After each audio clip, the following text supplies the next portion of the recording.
मत जुर्अतो हिम्मत का है इजहार, सीधी बात रिवायात सहाफत का अलम बरदार, सीधी बात। नाज़रीन गिरामी अस्सलामु अलैकुम व रहमतुल्लाहि व बरकातुहू।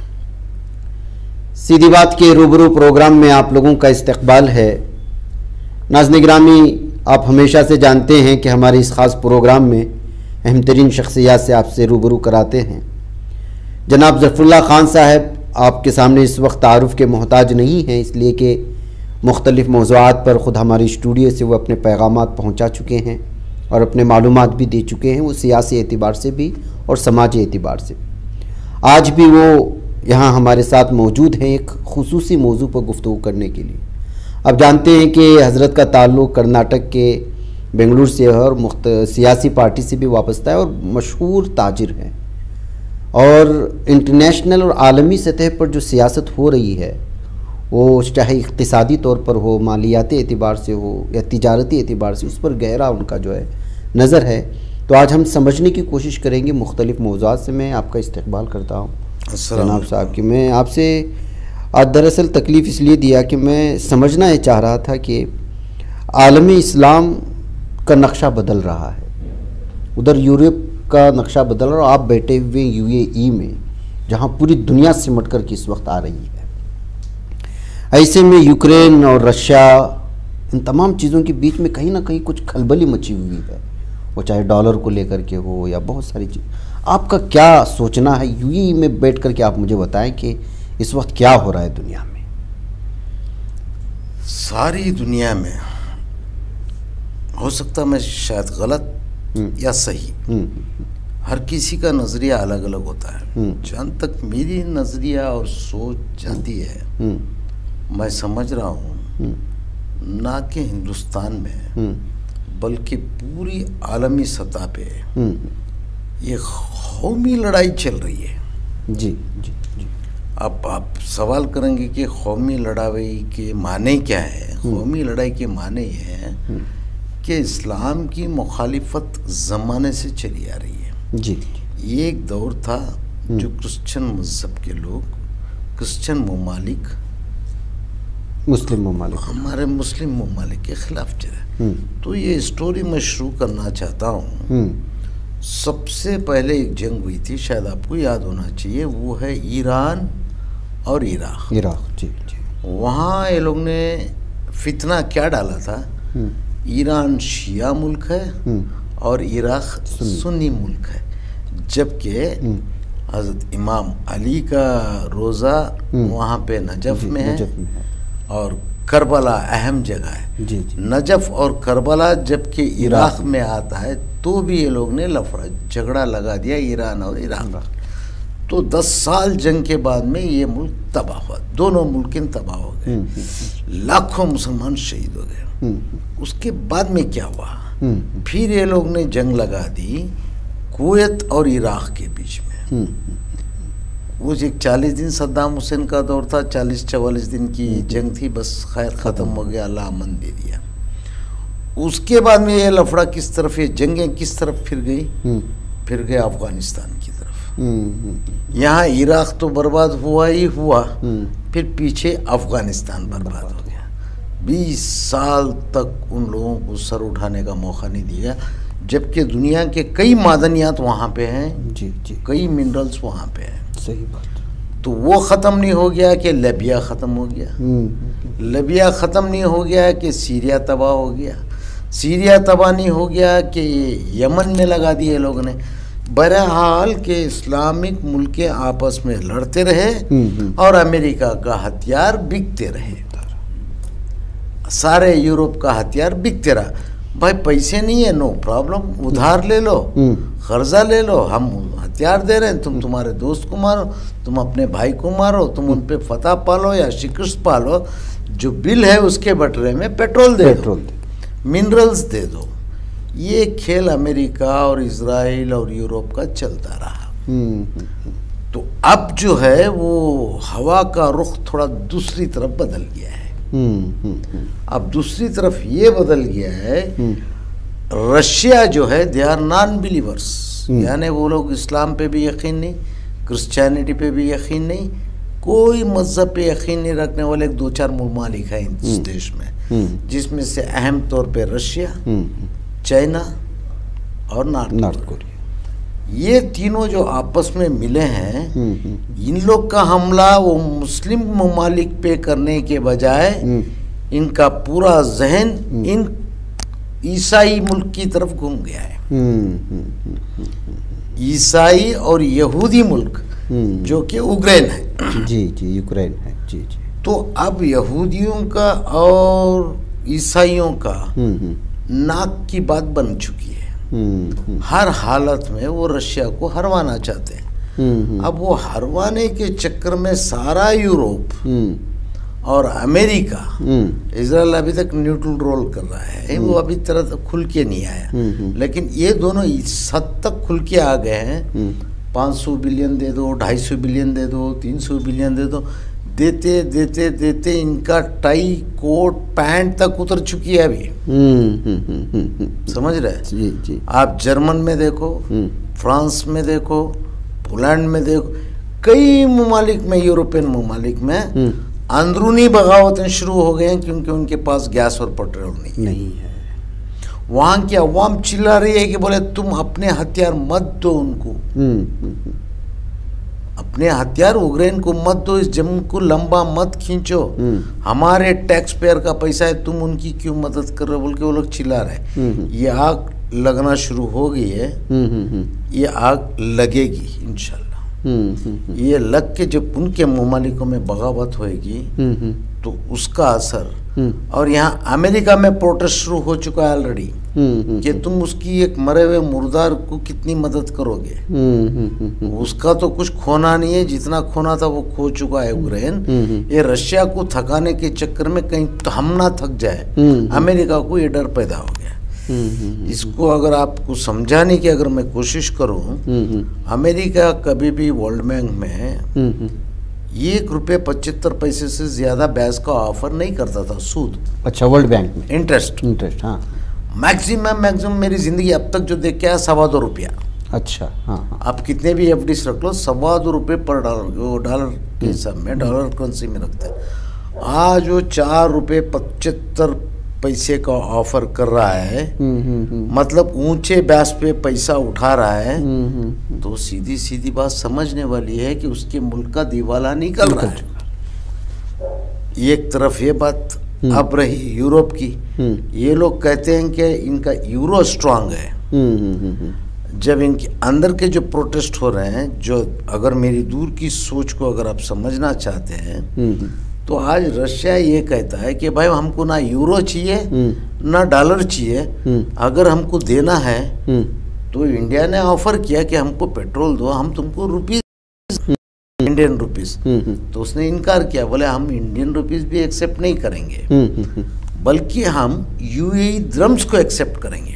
जैसे कि आपने शुरुआत में कहा कि मैं यूएई में बैठा हूँ, तो इस बात को आप समझ लो, तो मेरे दिल में ये सवाल पैदा होता है कि आने वाले दिनों में वर्ल्ड की करेंसी यूएई द्रम्स या सऊदी रियाल बनने वाली है। अच्छा अच्छा अच्छा अच्छा। अमेरिकन डॉलर और यूरो क्रैश होने वाले हैं। ये है तो पेपर करेंसी, कहीं ऐसा नहीं कि पाउडर करेंसी हो जाए सही आगे जाके।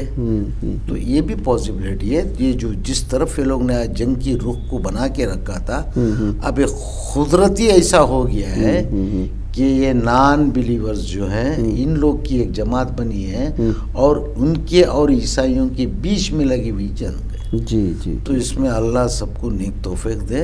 इस्लामी मुल्क ममालिक के जितने भी हुक्मरान हैं, वक्त का वेट एंड वॉच करें। अच्छा, कि इसका अंजाम क्या होए, किसी की तरफ ना जाए। जैसे कि हमारा इंडिया अभी रोल कर रहा है। इंडिया इस वक्त बेहतर रोल कर रहा है, ना इनके तरफ है ना उनके तरफ है, ना इनको इसको, ये अपना फायदा उठा रहा है, अपना गैस ले रहा है, अपना पेट्रोल ले रहा है और सस्ता कोयला ले रहा है। रुपीस में यूएई द्रम्स खरीद रहा है और यूएई द्रम से रशिया को पे कर रहा है। तो सबसे अपॉर्चुनिस्ट, क्या बोलते हैं, मौका परस्त, दानिशमंद अक्लमंद बोलेगा तो आज की तारीख की मौजूदा गवर्नमेंट की मैं पहली बार तारीफ कर रहा हूँ जो इनकी पॉलिसी अच्छी है। अच्छा, लेकिन इसके बावजूद महंगाई है ना? महंगाई ये पूरे आलम की सतह पे है, क्योंकि जितना केमिकल बर्बाद हो रहा है, जितना आयरन बर्बाद हो रहा है, जितना पेट्रोल बर्बाद हो रहा है, तो जाहिर है इसकी कॉस्ट तो पेट्रोल कॉस्ट तो सब बढ़ गई। जब पेट्रोल कॉस्ट बढ़ जाती है तो ट्रांसपोर्टेशन कॉस्ट बढ़ जाती है। जब ट्रांसपोर्टेशन का कॉस्ट कीमतें में इजाफा हो जाता है तो हर यहाँ तक कि आपकी जो खेड़े से तरकारी आने वाले वो भी ट्रैक्टर में आती है। जी जी। तो उसकी कॉस्ट भी बढ़ जाती है। तो महंगाई बढ़ना ये यहाँ की नहीं बल्कि सारी दुनिया का यही कहना है। अगर आप कंपेयर करो छोटी सी क्या कहते हैं आप पानी की बोतल यहाँ कितने में मिलती होगी मेरे हिसाब से, मैंने कभी खरीदा नहीं, मेरे को 10 रुपया 12। अब वही हम लोग 2 द्रम देते हैं, 2 द्रम के माले हो गए 48 रुपये।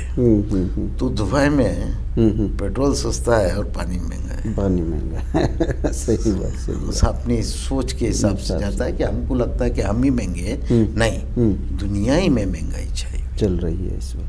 अच्छा, ये इस वक्त जो आलमी सतह पर तो मुसलमानों पर जुल्म तो हो ही रहा है, वो तो आप जानते ही हैं कि फ़िलिस्तीन की क्या सूरत हाल है, और यमन और शाम में तो बहरकैफ अभी इस वक्त जो है ज़लज़ले की वजह से शाम के कुछ बॉर्डर्स वगैरह तुर्किया और शाम में खुले हुए। लेकिन भारत में जुल्म का सिलसिला थमने का नाम नहीं ले रहा, मॉब लिंचिंग का हो या जुनैद का। अब जुनैद और नासिर का मामला लेंगे तो कांग्रेस की रियासत का मामला है नहीं है। राजस्थान में उन्हीं की सरकार है, जानता हूँ। मोनू मानेसर एक दहशतगर्द है, एक है, उसके साथ कई हैं, लेकिन जिस पर इल्जाम लगा हुआ है वो। मैं आपके इस स्टेटमेंट से इत्तेफाक नहीं रखता कि आपने कह दिए कि वो एक दहशतगर्द है। ना ना ना ना, ऐसे कई है, ऐसे लाखों हैं, लेकिन नजर पे अब फिलहाल आपको एक ही आया है। बुरा ना आया, जी, सही बात है। जी जी जी। तो ऐसे दहशतगर्दों को ये इसकी जो क्या कहते हैं, जब वो किसानी जब करते हैं उसको बीज बोना बोलते हैं। ये बीज बोया था इन लोगों ने 2002 में। मेरी बातों पे गौर करें, मैं ईस्वी जो गिना रहा हूँ कोई ख़ास मकसद से गिना रहा हूँ। 2002 में जो बीज बोई गई उसकी जो सिंचाई की गई तो वो 2000 से बढ़ते बढ़ते वो एक लेवल पे पौधे बने थे 2014 तक। 2014 के बाद ये सब फल फूल देने लगे। इन फल फूलों में से ये एक दहशतगर्द जो आपको नजर आ गया। और रही बात आपने एक हुकूमत की, एक रियासत की बात की, सीधा मैं नाम लेके बोलता हूँ, मैं किसी से डरता उड़ता तो नहीं हूँ। कांग्रेस पार्टी 1947 से जवाहरलाल नेहरू के ज़माने से ये कहते आ रही है कि हम मुसलमानों के हमदर्द हैं, जबकि सच बात यह है कि मुसलमानों की, मैंने पहले भी कहा था, नसें काटे हैं गला नहीं काटे हैं। जो धीरे धीरे खून बहते बहते आज मुसलमान पूरी तरह थका पड़ा हुआ है। और ये लोग कोई भी कीमत पे आवाज़ नहीं उठाएंगे। इनको डर है कि अगर हम मुसलमान के हक में अगर कुछ बोलें, ये मुसलमान के हक में बोलने के लिए मैं नहीं बोल रहा हूँ, मैं बोल रहा हूँ तुम कानून के हक में बोलो, इस मुल्क के संविधान के हक में बोलो, क्योंकि तुम अपोजिशन में हो। अपोजिशन में होते हुए भी हिंदुस्तान की पुरानी पार्टी होते हुए भी इनमें दम नहीं है कि वो संविधान की बात करें या लॉ एंड ऑर्डर की बात करें। मुसलमान की तरफदारी की बात तो बहुत दूर हो गई। सही बात है, सही बात है। सिर्फ आईवाश किया जाता है।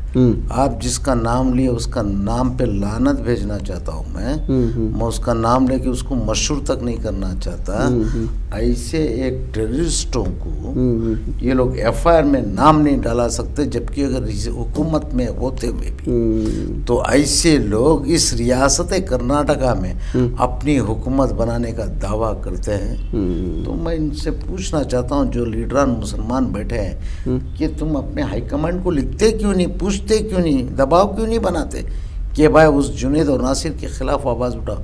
छोड़ दो, पहलू खान का किस्सा ख़त्म हो गया, तबरेज़ की कहानी बंद हो गई, ऐसे ना जाने कितने लोग शहीद हो गए, लेकिन उनका जिक्र नहीं है। अभी ताज़ा जिक्र पे भी अगर ये लोग नहीं बोलते हैं तो शर्म आना चाहिए जो लोग कहते हैं कि हम मुसलमानों के हमदर्द हैं। तो यानी कि ये लोग हिंदुत्व या हिंदू वोट हासिल करने के लिए बोल नहीं रहे हैं या इनकी खसलत में शामिल है? दोनों बात सही है। जी। आधा खसलत में शामिल है और आधा जो है इनकी मजबूरी है। मजबूरी ये है कि ये लोग ये नहीं सोच रहे कि बोले हम अगर आवाज़ उठाएंगे जुनैद और नासिर के फेवर में तो वो संविधान के फेवर में होएगा, हमारे कानून के, हमारा कॉन्स्टिट्यूशन के फेवर में, बोल के लोग ये नहीं सोच रहे। अगर हम जुनैद का नाम ले ले तो मुसलमान का फेवरिज्म हो जाएगा, मुसलमान का फेवर कर देंगे तो हिंदू वोट टूट जाएंगे। इनकी सोच जो आप बताए ना फितरत में है, वो आधा फितरत का असर है और आधा माहौल का असर की वजह से वो लोग टोटली कमज़ोर हैं, जहाँ तक मैं समझ रहा हूँ। तो एक ख़त्म होने के कगार पर है अपनी सोच की वजह से, ऐसा महसूस होता है। अगर इसी तरह करते रहेंगे मुसलमानों की कुछ वोटों पर, ये तो जिंदा है कांग्रेस इस वक्त, अगर वो लोग भी इससे अलग हो जाए तो फिर तो अल्लाह ही अल्लाह, और डराते रहे हमको। लेकिन मुसलमानों के पास ऑप्शन भी तो नहीं है। नहीं, बीजेपी आ जाएगी, बीजेपी आ जाएगी, बीजेपी आएगी तो ये अरे आ जाने दो, बीजेपी को आ चुकी है और आके आ गई। वो जितना कर सकते थे वो कर चुके। आप मुसलमानों को डरने के लिए बचा ही क्या है, लेकिन ये मेरी कौम समझ नहीं रही है। इनको समझ जाना चाहिए, जिस बात से हमको डराते थे उसको हम झेल चुके हैं अभी। अब क्या डरना है? अब डरने वरने की कोई जरूरत नहीं है। इससे ज्यादा और कुछ वो लोग कर भी नहीं सकते जो वो लोग कर सकते। झुंड में आएंगे, एक कमजोर पे हमला कर देंगे और जाके झुंड में छुप जाएंगे। इनकी औकात तो इतनी है, इतनी समझ में आ गई हम लोगों को, तो इससे बढ़ के क्या कर देंगे। बोलते बहुत बड़ा कत्लेआम करेंगे, नहीं ये करेंगे। आज भी इंटरनेशनल लॉ बाकी है, ह्यूमन राइट्स बाकी है। कई ममालिक रैडर कैमरे लगा के खास तौर पे हिंदुस्तान को देखा जा रहा है। ये सब रिपोर्ट से है, सब दर्ज हो। अगर इनमें हिम्मत थी तो बीबीसी डॉक्यूमेंट्री क्यों नहीं रिलीज कराए भाई, क्यों नहीं रिलीज कराए? तो मतलब इनको कहीं ना कहीं डर तो बीजेपी को भी है। जी जी जी, ये बात मुसलमान को समझना चाहिए। वो डरा रहे हैं, लेकिन ये मत भूलो कि वो खुद भी डर रहे हैं। आलमी सतह पे क्या होएगा इस बात का डर है। जी जी। इनको अगर 4 ममालिक भी बाइकाट कर दिए तो मेरे देश का हाल बुरा हो जाएगा। आप कहाँ हैं? इतना आसान नहीं है जैसे ये कांग्रेस वाले डराते हैं कि वो आ जाएंगे, वो आ जाएंगे। अरे आ जाने दो यार, आ गए, क्या कर लिया, क्या कर सकते हैं आखिर? एंड क्या? मरोगे नहीं, मरना ही है तो फिर ठीक है, ढीठ होके सामने आके छाती फैला के मरो। सोच सोच के क्यों मर रही है कौम, मेरी समझ में नहीं आ रहा है। गुलाम बन के मरने के चक्कर में सोच सोच के बिस्तर पे बैठ के सोच के क्यों मर रहे हो?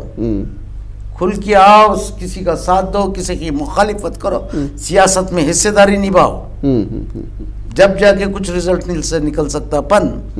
घर में बैठ के कमेंट्स कर लिए, सोच लिए। अल्लाह से, मैं ये नहीं बोल रहा हूँ कि अल्लाह से दुआ मत करो, दुआओं में बहुत असर होता है, लेकिन हरकत का होना जरूरी है। अगर दुआओं से सब होना था तो जंगे बदर और जंगे हद क्यों होना था? भूल गए मुसलमान लोग सब। मेरे नबी दुआ कर देते तो सारी कायनात को पलट देते। दुआ के साथ साथ हरकतें भी करो, ओपन बाहर आओ, अपने वोट को चलाओ, अपने मनपसंद लीडर को तुम इंतखाब करो, उसको आजमाओ, एक टाइम आजमाओ, सही नहीं निकला रिजेक्ट करो, दूसरे को चूज करो। लेकिन हिस्सा तो लो मेरे भाई। खाली पीछे आप बोलोगे नहीं बीजेपी आ जाएगी, बीजेपी अरे क्या आ जाएगी। आप अपनी अहलिया को वोट डालने के लिए भेजते नहीं, आप अपनी वालिदा को मना करते हैं कि आप उम्र दराज से वोट करने मत जाओ, आप अपनी बालिग बेटी को पोलिंग के लिए भेजते नहीं, और बच्चे आप और आपके वालिद साहब सुबह नाश्ता करके जाएंगे, वो लाइन में खड़े होंगे, जोहर की अज़ान होगी, बोले चलो आखिर ठीक कर लेते, वोटिंग छोड़ दो। जोहर की नमाज पढ़ के आए, भूख लगी, खाना खाएं, खाना खाने के बाद में क्या थोड़ा खैरुल्लाह कर लेंगे, इनके खैरुल्लाह करने के चक्कर में भूत बंद हो गया। नाम के 5 वोट चलाते, 1 वोट हो तो कैसा चुनोगे आप लोग। तो मुसलमान को जागना ज़रूरी है, अपने हथियार मतलब अपने वोट को चलाना ज़रूरी है। घर में 10 है तो पूरे 10 डालो, 10 डालो। ईद का दिन कपड़े पहन के इधर उधर घूमने के लिए तुम्हारे पास टाइम है, रोजा रखे या नहीं रखे वो बात की बात, लेकिन उस दिन रंगीन कपड़े पहनना जरूरी है, आपको ईद मनाना जरूरी है। तो इलेक्शन क्यों नहीं मनाते, इलेक्शन की ईद क्यों नहीं मनाते मुसलमान। मैं ये नहीं बोल रहा हूँ खुलेआम करो, यानी कि आवारागर्दी नहीं, अपने नकाब में, अपने लिबास में, अपने एहतराम के साथ में, अपने सिक्योरिटी के साथ में, मोहल्ले के नौजवानों के साथ में जाओ, जाके वोट करो, अपना हक चलाओ।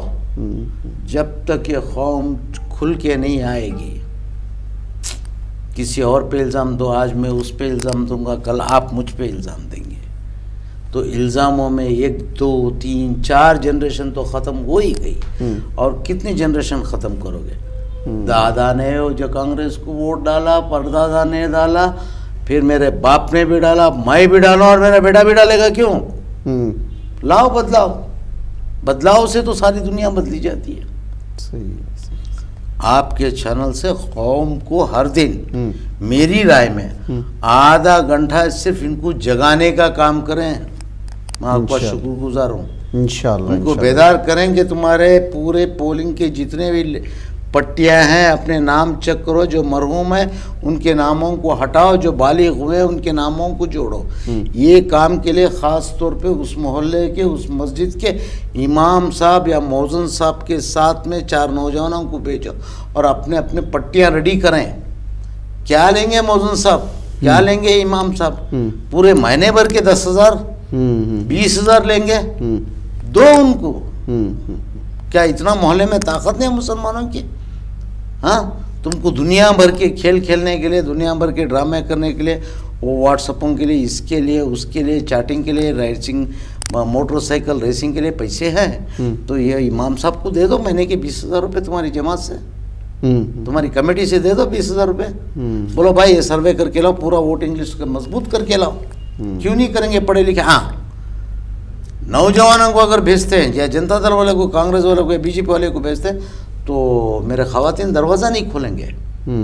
तो इसलिए कह रहा हूँ कि इमाम साहब या मौज़िन साहब को साथ में भेजो, ताकि उनकी सुन्नत रसूल को देख के एहतराम से दरवाज़ा खोलेंगे, सही जवाब देंगे, सही डॉक्यूमेंट्स देंगे।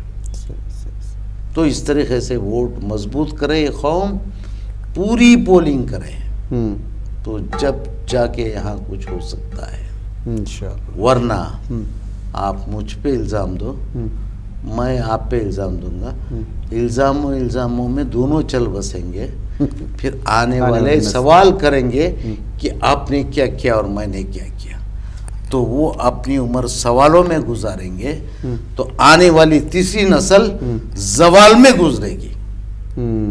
अल्लाह ना करे। तो वो दिन अगर नहीं देखना हो तो आज मुसलमान को जागना ज़रूरी है। नाज़रीन गिरामी, बहुत अहम तरीन पैगाम दिया जनाब ज़फ़रुल्लाह खान साहब ने वोटिंग के सिस्टम में। बात कहाँ से शुरू हुई थी और कहाँ नफ्स पर हाथ रख लिया। वाकई में बहुत सही कहा कि जो है हम किसी पर उंगली उठा ही नहीं सकते।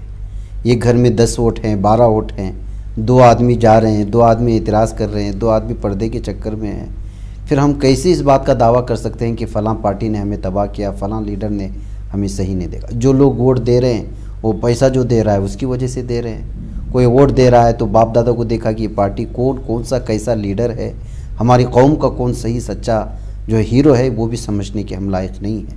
बहुत अच्छी तरह से जो है हमें समझाने की कोशिश की है ज़फ़रुल्लाह ख़ान साहब ने। वक्त लंबा हो चुका है, मुझे उम्मीद है कि जो है बातें ज़रूर समझे होंगे। इंशाल्लाह फिर अलग अलग मौज़ूआत पर जो है हज़रत के पास अगर वक्त है तो आपसे रूबरू कराने की कोशिश करेंगे। मुझे और जनाब को इस वक्त जो है इजाज़त दे दें। अस्सलामु अलैकुम वरहमतुल्लाहि वबरकातुहू। बच पाता है कोई सहाफ़ी की निगाहों से, मिलाता है ये लोगों को मोहब्बत की पनाहों से। करम और दर्द मंदी का है एक संसार, सीधी बात अज़ीमत जुर्अतो हिम्मत का है इज़हार, सीधी बात अज़ीमत जुर्अतो हिम्मत का है इज़हार, सीधी बात। ये चैनल हक निगर बनकर कुचल देता है फितनों को।